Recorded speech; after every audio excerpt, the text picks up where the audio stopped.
Hello friends, দেখো আমরা রান্না করে ফেলেছি মিনি কিচেনে ভাত আর চিকেন কষা। আমার ছেলের আবদার ছিল সেও মিনি কিচেনে রান্না করতে চায়, তো তার পরীক্ষার পরে আমরাও শুরু করে দিলাম।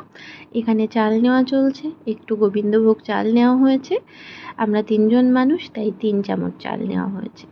তো এবারে আমরা চালটা ধুয়ে বসিয়ে দিয়েছি একটা ছোট্ট হাঁড়িতে ভাত হতে। দেখো ভাতটা ফুটছে কত সুন্দর, খুব তাড়াতাড়ি গোবিন্দভোগ চালের ভাতটা হয়ে গেছিলো। এই ইউটেন্সিলসগুলো কিছু আমার ছেলের ছিল আগে থেকেই, আর কিছু কেনা হয়েছে। দেখো ভাতটা হয়ে গেছে, এখন চিকেন রান্না চলছে। এই ভিডিওটা একদম লাস্ট মোমেন্টের ভিডিও, যখন চিকেনটা আমাদের রান্না হয়ে গেছে তখনকার। ছোট কিচেনের ছোট রাঁধুনি লাস্ট মোমেন্টে চিকেনটা একটু নেড়ে দিচ্ছে।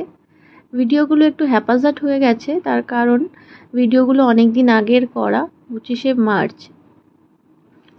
আর এতদিন পরে সাজাতে গিয়ে একটু আগে পিছু হয়ে গেছে।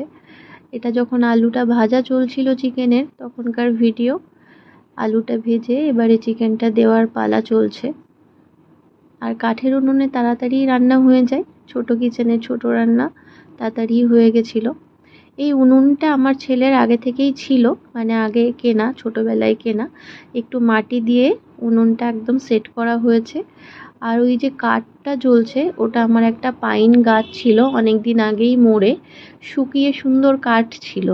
সেই কাঠটা কেরোসিন তেল ব্যবহার করে উনুনটা জ্বালানো হয়েছে। তো হয়ে গেছে আমাদের রান্না, এবার খেতে দেবো। দেখো ছোট গ্লাস, ছোট থালা, ছোট ছোট বাসন, ছোট ছোট ইউটেন্সিলস, কত সুন্দর লাগে। এবার ভাত দেওয়া চলছে, খেয়ে আমার ছেলে বলবে কেমন হয়েছে খেতে। চলো এবার চিকেনটা দিয়ে দেওয়া যাক। আর একটু ভাত লাগবে মনে হচ্ছে, তো ওকে আর একটু ভাত দেওয়া যাক।